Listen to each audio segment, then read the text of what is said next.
नमस्कार फ्रेंड्स, स्वागत है आपका हमारे YouTube चैनल रियांस एकेडमी में। और मैं जयवीर सिंह आपके लिए एक नया टॉपिक लेकर आया हूं।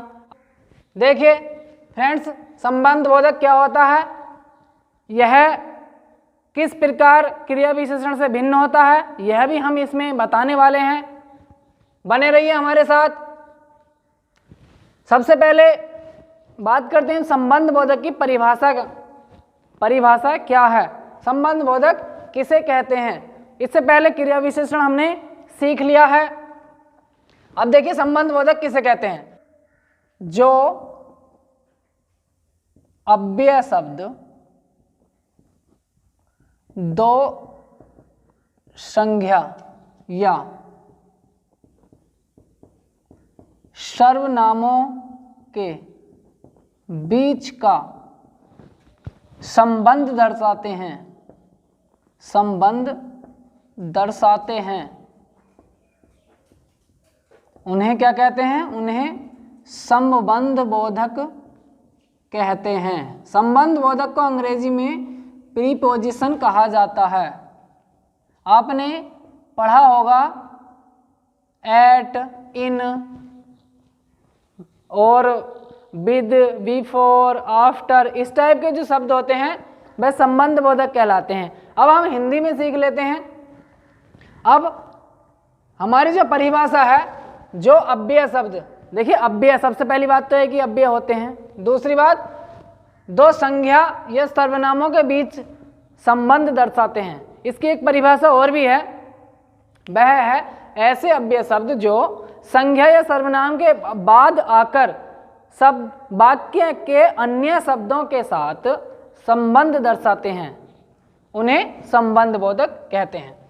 अब बात करते हैं हम संबंध बोधक के प्रकारों की। संबंध बोधक कितने प्रकार के होते हैं। देखिए संबंध बोधक को हम तीन प्रकार से बांटते हैं। सबसे पहला प्रकार है हमारा प्रयोग के आधार पर, दूसरा प्रकार है फ्रेंड्स हमारा व्युत्पत्ति के आधार पर, तीसरा प्रकार है हमारा अर्थ के आधार पर। जिस प्रकार हमने क्रिया विशेषण को बांट रखा था उसी प्रकार हम इसको भी बांटते हैं। देखिए सबसे पहला है प्रयोग के आधार पर। प्रयोग के आधार पर भी दो भागों में बांटा जाता है, यह भी पूछा जाता है कभी कभी, याद रखना। क्रिया विशेषण को प्रयोग के आधार पर तीन भागों में बांटा जाता है, लेकिन संबंध बोधक को प्रयोग के आधार पर दो भागों में बांटा जाता है। पहला समबद्ध संबंध बोधक, समबद्ध संबंध बोधक। दूसरा अनुबद्ध संबंध बोधक। अब देखिए इसको पहले डिटेल में जान लेते हैं कि समबद्ध संबंध बोधक अव्यय क्या है। इसके लिए एक बहुत ही छोटी सी परिभाषा है। ऐसा है इसमें कि जो अव्यय जो हमारे परसर्ग होते हैं उनके साथ जुड़े हुए होते हैं तब वह संबंध बोधक कहलाते हैं। जैसे मैं बताता हूं एक सेंटेंस, सीता पुस्तक के बिना पढ़ती है। अब देखिए यहां पर संबंध बोधक जो शब्द है हमारा वो है के बिना। यहां पर वैसे संबंध बोधक केवल बिना है, बिना, लेकिन यह संबंध बोधक के परसर्ग से जुड़ा है, के परसर्ग से जुड़ा है। और जो बिना शब्द है हमारा सीता और पुस्तक के बीच का संबंध दर्शा रहा है। अब देखिए परिभाषा, जो अव्यय शब्द दो संज्ञा अर्थात संज्ञा नंबर फर्स्ट और संज्ञा नंबर सेकंड, इन दोनों के बीच का संबंध कौन दर्शा रहा है, बिना। सीता पुस्तक के बिना पढ़ती है। तब ऐसी स्थिति में पहली बात तो यह है कि इसमें संबंध बोधक है, और दूसरी बात इसमें कौन सा है, समबद्ध संबंध बोधक। ठीक है। अब नेक्स्ट हमारा अनुबद्ध संबंध बोधक। अनुबद्ध संबंध बोधक वह होता है जो हमारे अव्यय संज्ञा से मिलकर बनते हैं, संज्ञा से मिलकर बनते हैं। जैसे वह कई दिनों तक सोया।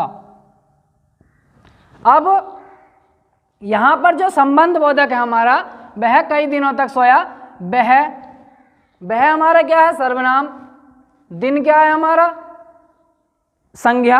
अब इन दोनों के बीच में जो संबंध दर्शा रहा है वो तक शब्द दर्शा रहा है, लेकिन यहाँ पर संज्ञा के विकृत रूप से जो शब्द बना है वो दिनों बना है। अब देखिए दिन शब्द होता है, लेकिन यहाँ पर हमने क्या कर रखा, दिनों कर रखा है, कई दिनों तक। अब ऐसी स्थिति में जब संज्ञा का विकृत रूप संबंध बोधक के साथ आए तब वह कहलाता है अनुबद्ध संबंध बोधक। ठीक है फ्रेंड्स, अब हमारा नेक्स्ट पॉइंट है व्युत्पत्ति के आधार पर। व्युत्पत्ति के आधार पर भी संबंध बोधक दो प्रकार के होते हैं। पहला है मूल संबंध बोधक। अब देखिए मूल संबंध बोधक किस प्रकार है, हमने मूल और यौगिक तो बहुत क्लासेज में पढ़ चुके हैं, इतनी क्लासेज हो चुकी हैं मूल से, जैसे कि हमने मूल क्रिया विशेषण भी पढ़ा है, यौगिक क्रिया विशेषण भी पढ़ा है, मूल शब्द भी पढ़े हैं, यौगिक शब्द भी पढ़े हैं। ऐसे जो अव्यय बिना किसी परसर्ग के अपने मूल रूप में आते हैं वह कहलाते हैं हमारे मूल संबंध बोधक। दूसरा यौगिक संबंध बोधक, जब उनमें लिंग वचन कारक के आधार पर कोई विकार करके उनके साथ परसर्ग या प्रत्यय जोड़ दिया जाता है तब वह क्या कहलाते हैं, हमारे कहलाते हैं यौगिक संबंध बोधक। यहाँ से इतना डीपली क्वेश्चन नहीं पूछा जाता फ्रेंड्स, यहाँ से सिर्फ इतना ही पूछा जाता है कि प्रयोग के आधार पर कितने भागों में बांटा गया है, तो 2 भाग। व्युत्पत्ति के आधार पर कितने भागों में बांटा गया है, तो 2 भाग। अब हमारा जो सबसे इम्पोर्टेंट है वह है अर्थ के आधार पर। फ्रेंड्स, अर्थ के आधार पर संबंध बोधक को 14 प्रकार से बांटा गया है। देखिए 14 प्रकार से बांटा गया है, लेकिन यहाँ पर हम ये 14 प्रकार इस क्लास में नहीं पढ़ सकते हैं, इतनी लंबी क्लास हो जाएगी कि बहुत ज़्यादा। इसको हम एक सेपरेट क्लास में पढ़ेंगे, इसके प्रकारों के बारे में और इसमें कौन कौन से शब्द आते हैं। तो चलिए फ्रेंड्स, हमारी वीडियो को लाइक करें, शेयर करें और हमारे चैनल को सब्सक्राइब करें।